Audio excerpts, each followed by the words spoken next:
And so let's start off by really talking about number one. Now, these are different ways. And see, here's the thing.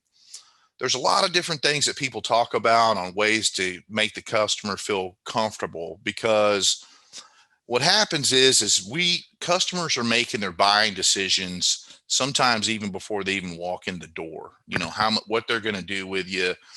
Their The way their buying mood is affected starts immediately, and we have a huge impact on the customer's buying mood right up front.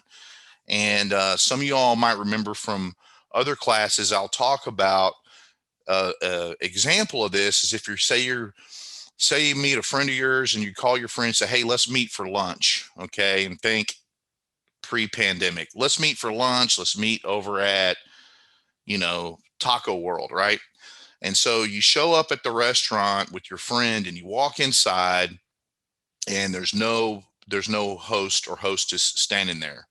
So you're waiting and you got your friend with you. You see people walking by, they don't really even make eye contact.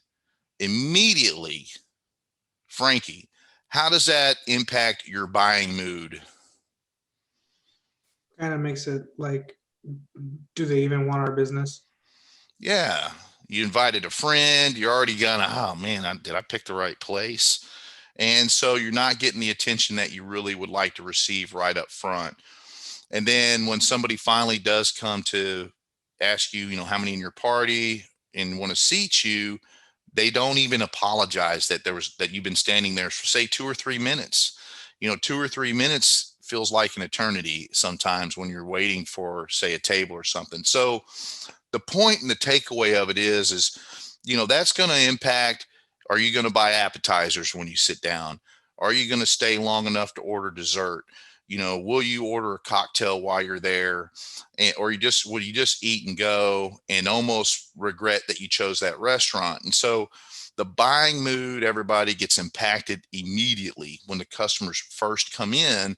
And since we're the first ones, we're that host or hostess for our customers. So we want to make sure that we have a great way of making the customer feel good, feel comfortable. Some people could call it breaking the ice. I call it getting acquainted, a meet and greet, whatever you like to call it, but just understand the emphasis of how important it is to connect with that customer right there at the very beginning.